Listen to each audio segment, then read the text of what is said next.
guys, welcome back to the shop. Today, working on my wife's car. Tis a 2011 Honda Fit Sport with 5-speed manual. Not that most of that is relevant. Some of you may have seen it before when I had to do some massive body work on the driver's side. But it's a little over 100,000 miles, which means I'm pretty overdue to check the valves. I've heard mixed points of view. Some say 80, some say 100, and some say if it's not making noise, don't worry about it. I don't like that last option, so we're going to pull into that engine and we're going to check the valve lash. To do so is a fairly convoluted order of operations. The first thing we actually have to do is take this cover off,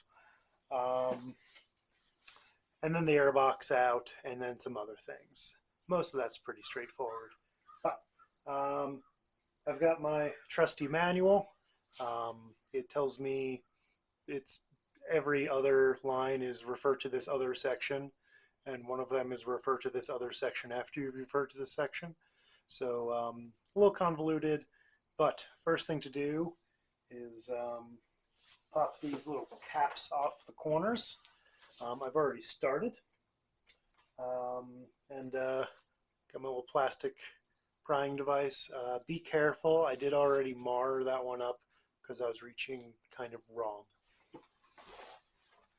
So first step in the manual is to say remove these hinge covers. So we're going to stick our pry bar in there like so. And then we should be able to finagle this out without breaking it too much. Hey, there we go.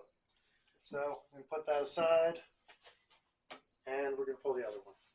Hey guys, Eric from the future. I was thinking back when I was doing the Honda, and I'm going to still show you how to remove the cowl cover, but I don't actually think you need to. So the instructions in the repair manual say to remove just the cowl cover for a 2009 and later for that generation, but there's still the sheet metal bracket underneath it. So I would say you can probably get it done without taking the cowl cover off, but if it's in your way, here's how to do it. And if you want to take it off, I'd probably also recommend taking off that sheet metal tray on the cowl. Looks like there's just a couple bolts, and you have to unbolt the wiper arm assembly. Probably not too hard. And that will give you better access to the back side of the manifold if you need to get that brake booster off. But to just get to the valve cover, I don't think you need to get that off. So yeah, I'm going to keep it in and show you how to do it, but yeah, I don't think you need to. So anyway, here's the rest of that video.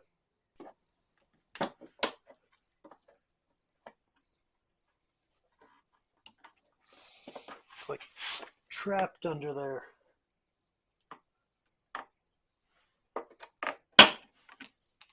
Okay, there's a little pop tab.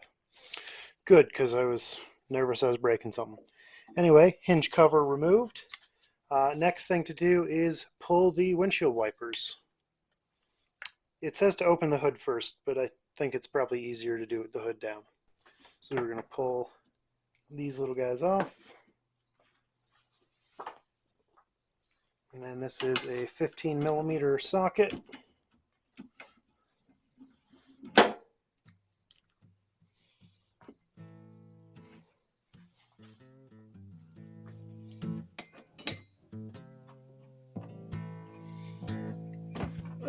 This car is kind of goofy windshield wipers. They're massive. Okay, that just pulled off. And that just pulled off. Excellent. I was nervous. I was going to have to use some fancy tools. This is a giant wiper.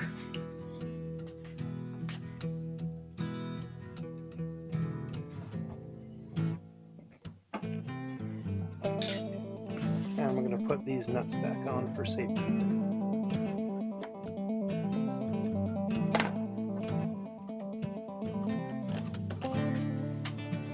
Along with the covers. So now we can open the hood. Yeah, it makes no difference whether the hood is up or down to do that. I like it down. Okay, now I think I need to remove, oh yeah, that little fastener right down in there. Okay, so next step is going to be to pull these little guys out on both sides.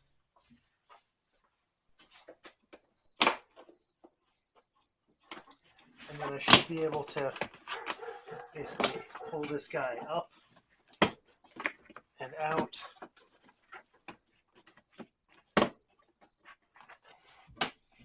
As one assembly. So carefully pry away from the windshield.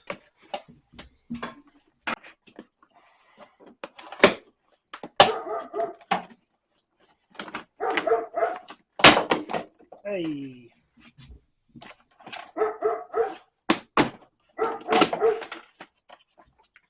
Okay. So that's all out. I don't know why I needed to pull that out. I think I might have to remove the actual full cowl, but we'll see. But that is cover removed. So according to the manual, next step is going to be to remove the airbox. Probably just to get more room and stuff. So what we're going to do is disconnect our sensor right here. Pull these little bits off and get the top of this off. I did also disconnect the battery. They mentioned doing that for reasons. So we can get that out.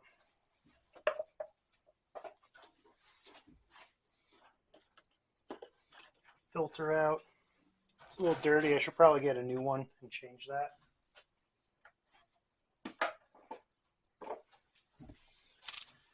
Then looks like a couple 10mm sockets. This is the only car I work on that actually has 10mm sockets. Everything else is old and American or English. Grab a little silicone mat. I do like these guys.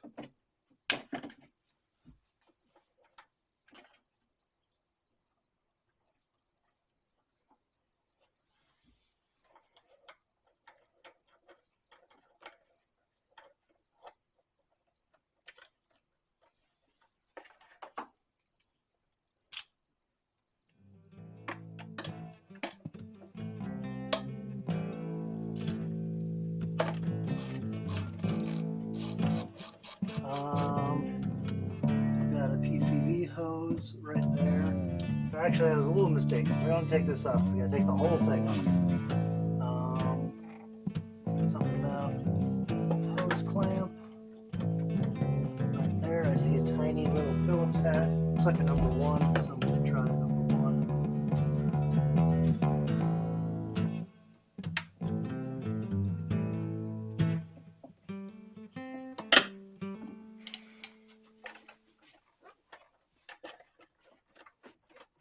It's actually not too bad.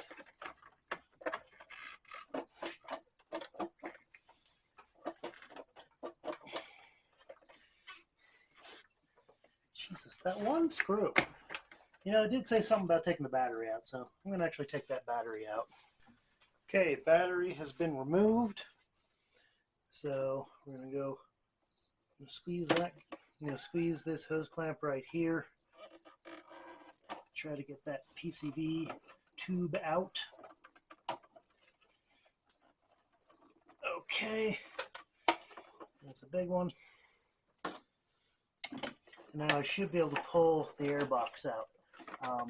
Also, it goes on saying I got the the screw out that was hard to get to. Okay, got, I guess that wire clip is still on there, so I'm going to pop that clip out of its hole.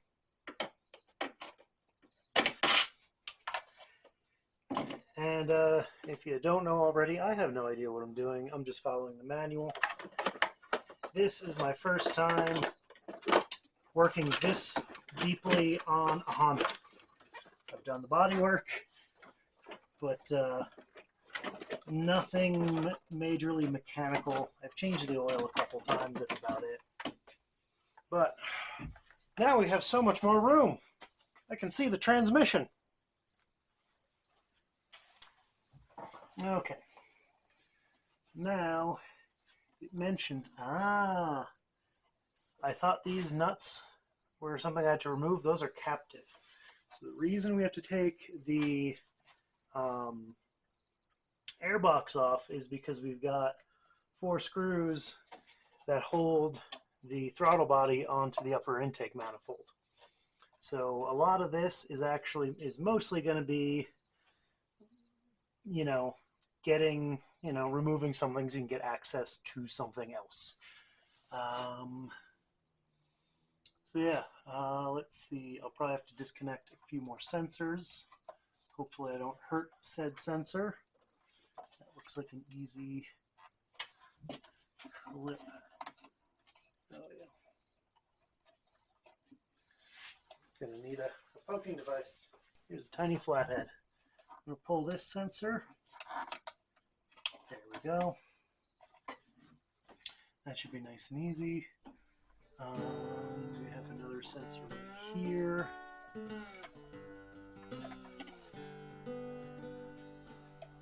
Oh, it's a tab like that. So I was manipulating it with this. You just squeeze it there. Same for this one. These are, I was going to say, they look like the same set, same plug, but that's a 3-pin and that's a 2-pin, so I can't mix them up. Because we don't want to mix these things up. Modern cars don't like that. They tend to yell at you.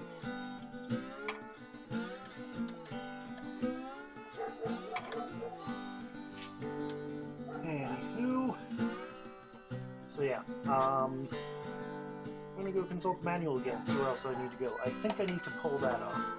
Also, there's coolant running through this, apparently. Okay, so basically it just said to remove all the wires and any vacuum lines that you might see. I don't really see any vacuum lines here, but they did mention the vacuum line for the brake booster, which is right, the booster's way over there, and then the line kind of snakes around and then plugs in back here.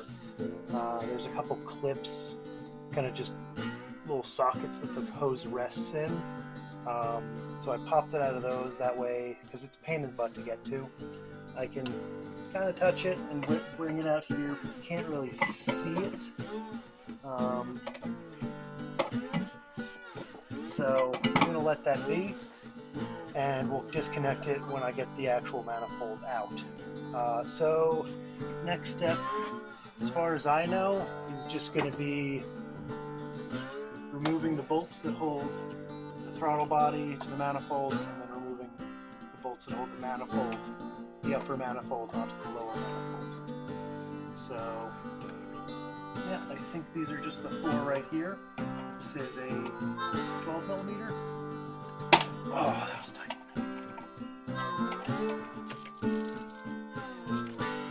Yeah, it's 12mm. Hopefully I didn't hurt anything on that.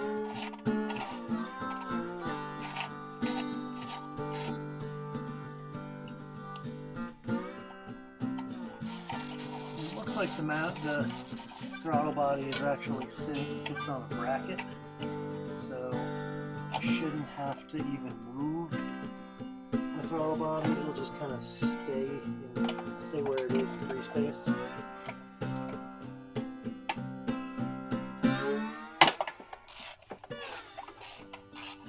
Not sure if I put Loctite on these or what. That was tighter They're tighter than I feel like they should be.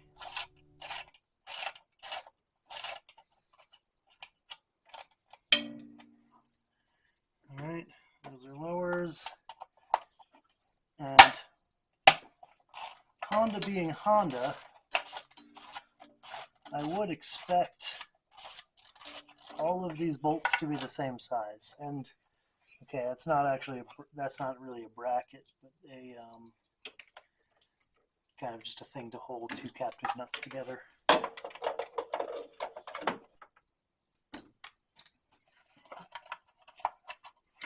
Okay, and so yeah, the bracket just, or the throttle body just kind of folds away. So that's nice and convenient. Now we're going to get these guys loose. I'm going to crack all of them loose first, and then we're going to take them all off.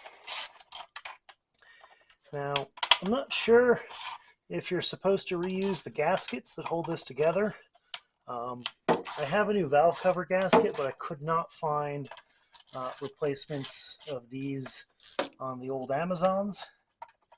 So if they're in bad shape and I need to replace them, I'm going to run out to AutoZone or O'Reilly's or wherever to get fresh ones.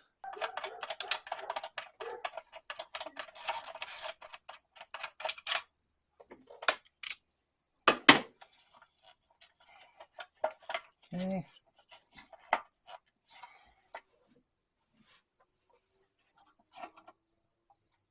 Oh, that bolt down there actually that I thought supported the throttle body actually supports the manifold. Interesting. Okay, let's see. I guess I'm gonna get that off. Is it a 12 millimeter? It is.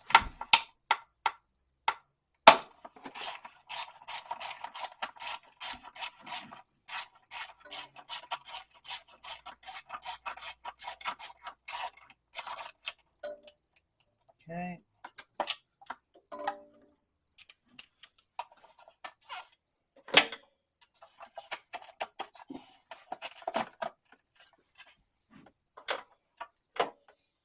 All right, so close.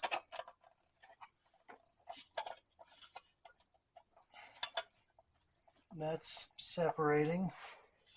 Is there anything over on this side? Okay. Well then, and that comes off nice and easy like so.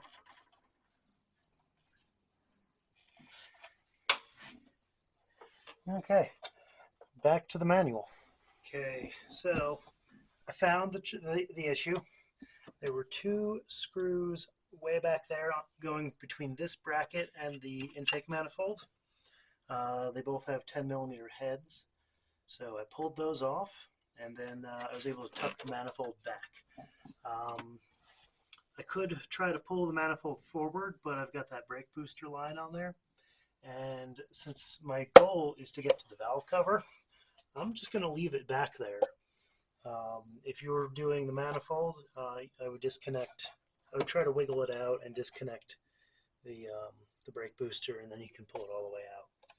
But for me right now, that's all we're worried about. So looks like those also take some 12 mil heads. So I already wiped that down so I don't get dust everywhere. We're gonna pull this PCV hose off, remove the bolts around it, and also unclip the loom for the spark plug leads, or the wires to the coil packs. It doesn't actually have spark plug wires. It's a modern car, not an old thing with a distributor. Anywho, so yeah, gonna just take care of all that, and then we'll get to see inside the engine. Clean a little more back there, and actually, just for safety's sake, I am gonna unplug all of these coils because I don't want to hurt any of the connectors. Disconnected. We'll tuck that safely-ish out of the way. Grab my pliers, pull that PCV hose off. Oh, look how beautiful that is.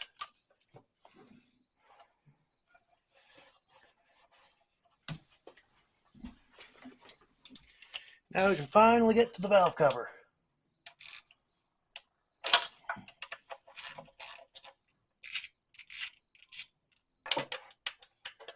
There we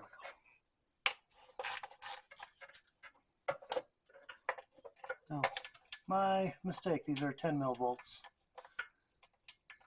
I guess I said 12 before. But the socket I had was the right socket, and that happened to be a 10 mil. Once again, 10 mil jokes, yada yada. Too many of them out there. And again, this is the only car I really work on that has 10 mils. The 87 Volvo occasionally, but it's a little bit weirder because Swedish.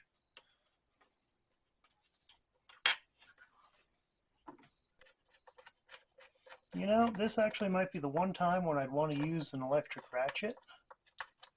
I have one somewhere.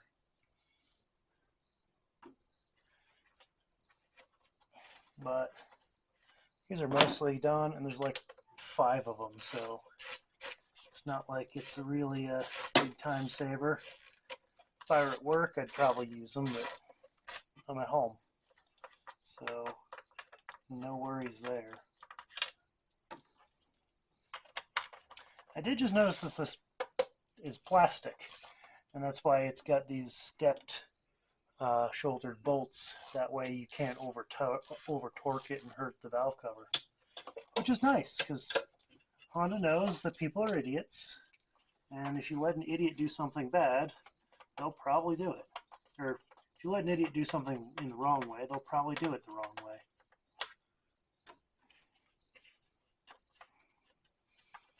But we are almost there. Whatever you do not crack your valve cover. If it doesn't come, see if you lost a bolt or forgot a bolt. Because I don't want to have to make a trip down to the Honda dealer for a new valve cover. Anyway, there we are. That is the inside of a cylinder head on a Honda Fit. And it looks like we've got, I see 2 valves per cylinder. There's some funkiness going in there. I think the VTEC happens down there, but it is a single camshaft. And you've got all the lobes there, but we're going to just adjust our lash at the end. So this one, both of these are loose right now, so that tells me that this is in its compression stroke. Both valves are closed, and yeah, that's really tight. A buddy of mine told me about using a whatchamacallit, needing feeler gauges that are bent. Now I know why. So yeah, basically all we need looks like probably a 10 mil wrench and flathead screwdriver, and we'll adjust those valves. Okay, so got everything off. Now I've got number 1 at top dead center on the compression stroke. You basically just look down there at the crank pulley and line it up with the timer or with the mark. Either 1 or 4 will be on the compression stroke. Basically, whichever one has wiggly valves, that's the one you're going to mess with. In this case, it is going to be number 1. Then basically, after we check this one, we're going to rotate it 180 degrees, and we'll check 3, then 4, then 2. Each rotating 180 degrees in between, because that's the firing order of most 4-cylinder engines. They don't give you a mark for bottom dead center because most don't, so you just have to mark that yourself. Or looks like you can actually get to it with the wheel off, poking through the liner, in which case then you can just use your wrench as the to just, you know, turn it 180 degrees.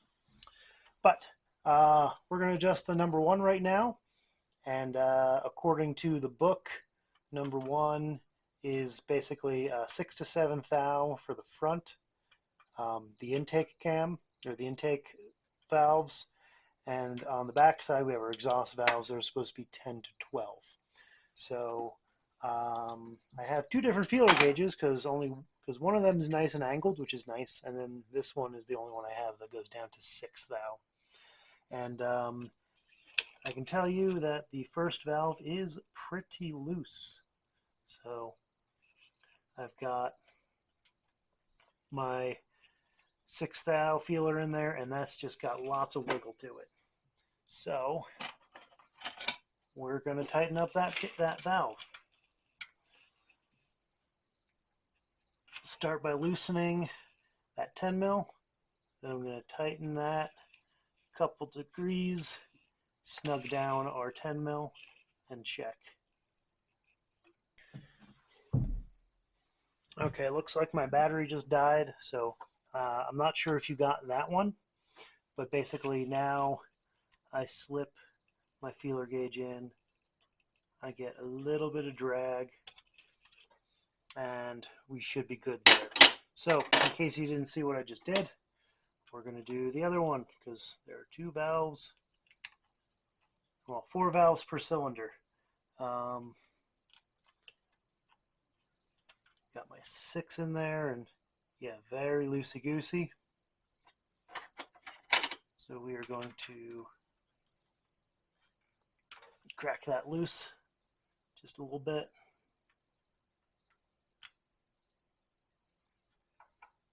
Tighten our screw a couple degrees. Check for feel. That's still pretty loose.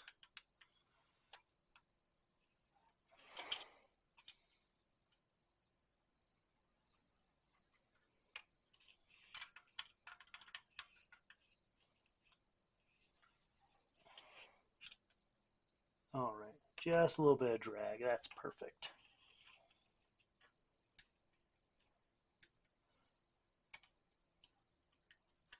Gonna double check, make sure our first one, yeah, just a little bit of drag. Okay, now the exhaust. These are a giant pain in the butt to get to, but that one's actually pretty good.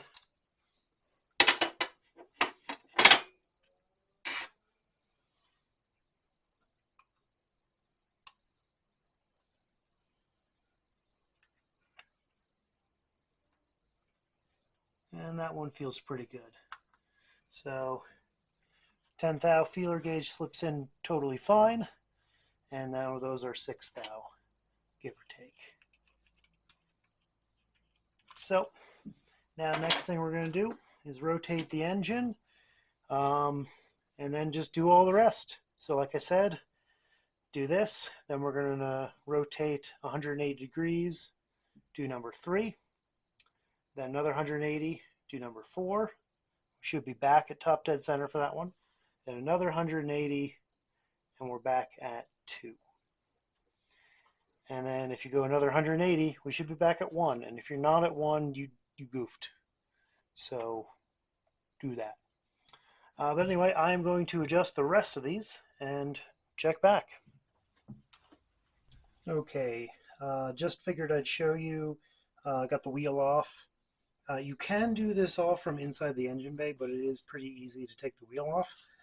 If you look at that little snowflake looking thing, that is actually where you can poke your wrench, your socket through, and turn it that way. But it's also easy to just pull the fasteners out and then just, hey look, there's the crank pulley. So what I'm going to do for that 180 degrees is I'm going to actually use a crap ton of extensions, feed them through there, up to that, come out to about here, and then I can do my full 180 to check that. So I'm holding it right here horizontal. Now we're 180. And just like before, we're going to check.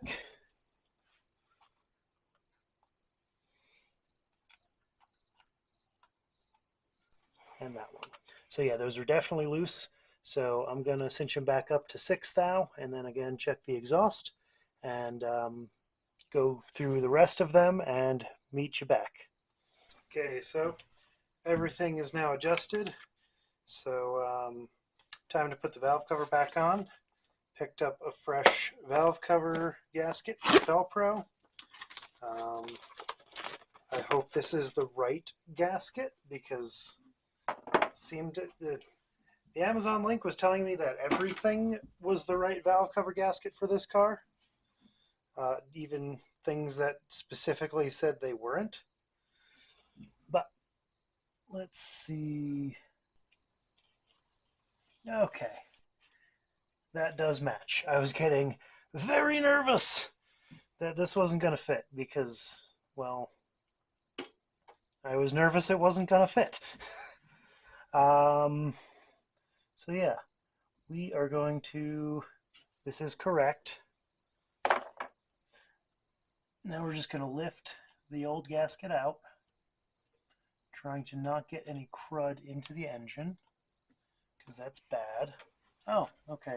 So actually, we're going to want to load that into the actual valve cover. For some reason, I thought this was going to actually sink into a groove here, but no worries. Either way, we're going to clean off the surface, and then we will stick the valve cover, the gasket, into the valve cover. Okay, so now I'm going to just hit this with some brake clean.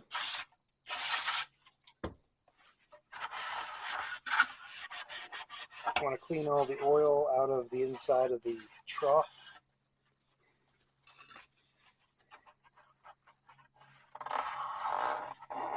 Okay, so now it's time to, okay, wiggly side over here, I think.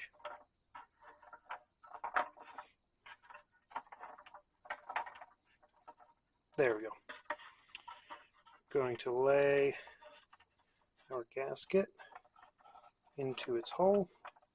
Again, this is way too fancy for what I'm used to. I'm used to seeing, you know, cork gaskets that you kind of sometimes have to glue on, but usually you just let them be. All right. Now that's that gasket. Now we're almost ready to lay it on, except for one quick thing. What they want us to do is to put a tiny dot of silicone right there where that gap is. I guess it's not really a gap, but right on that seam between the cylinder head and timing cover. So just a small bit of RTV. And that'll get squished down and do its job. Now we're ready for our valve cover. And that's just going to lay right on top.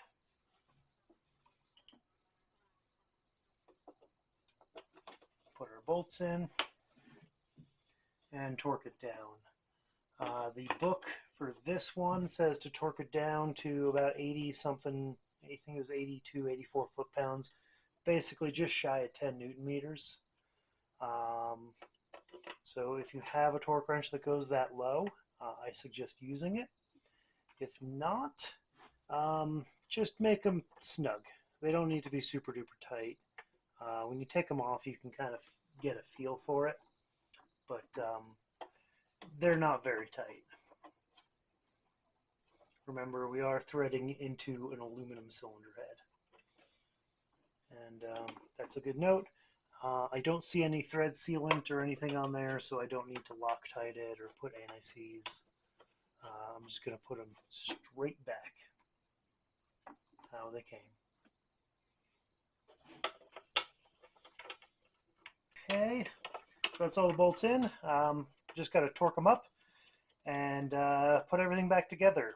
And as they say in the manual, reassembly is the reverse of the disassembly. So you should be able to just put it all back once you've taken it apart. But I will let you know if I find anything interesting or weird when I'm putting it back together. But yeah, so I'll see you then. So upper manifold is back on. One big thing to note, that bracket back there with the two 10mm head bolts. Basically, when you're slipping the manifold back together, make sure you have the plastic bit of the manifold underneath the metal bracket. I just kind of placed the manifold in the first go around, started tightening up the bolts, and it started feeling weird, and I had a gap at the bottom because that wasn't lined up. If I kept going, I probably could have cracked the intake manifold. I didn't hear anything weird or anything like that, so I think we're good. But that's just definitely something to keep in mind. Also, when you are removing it the first time, definitely disconnect this PCV hose from the valve cover, because then this just folds out of the way, and that's super easy to work on. Because now I actually have access. I can touch those screws. Before it was a real big reach around.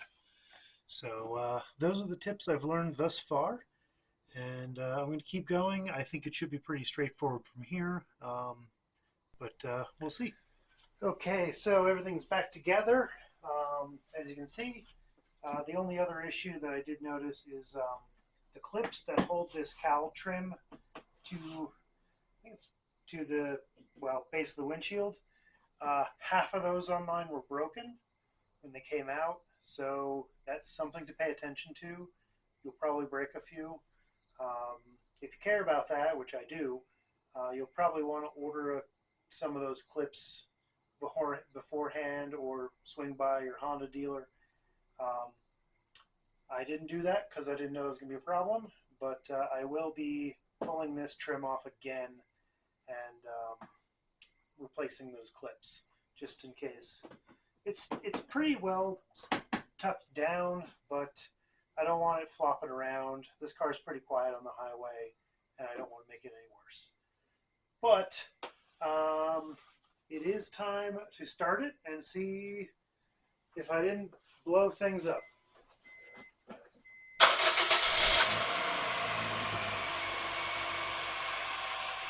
Alright, it runs pretty good. Good check engine light.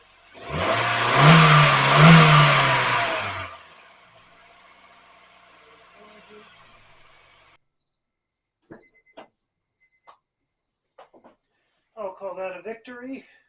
Obviously, we're going to need to take it for a drive around the block to really know, but I'm calling it a day. Valve adjustment on a Honda Fit. First time I've done a valve adjustment on a car made this century. So yeah. Alright, that's all for now. I hope this video was helpful for you.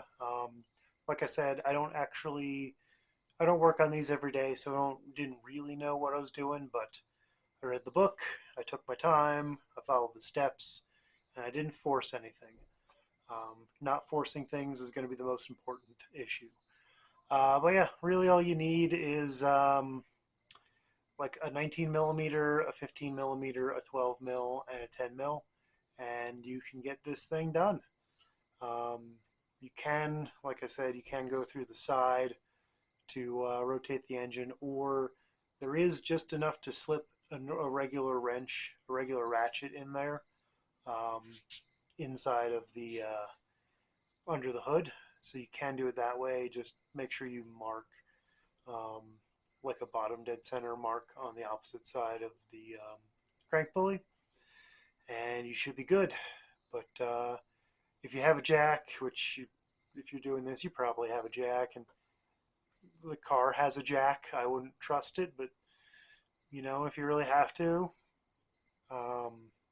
yeah, jack it up, put a block of wood underneath just in case. Yeah, so valve adjustment on a Honda Fit. A lot easier than I was thinking. I've been putting this off for a long time because when you read the manual, it just says do this thing and then do this thing and then go to this other page to check this other thing out and then this other section to check this other thing out. But really, none of it's hard. So if you're relatively confident with your ability to use some tools, you can do an adjustment, a valve adjustment on this guy. So that's going to be all for today. We'll see you next time, and thanks for watching.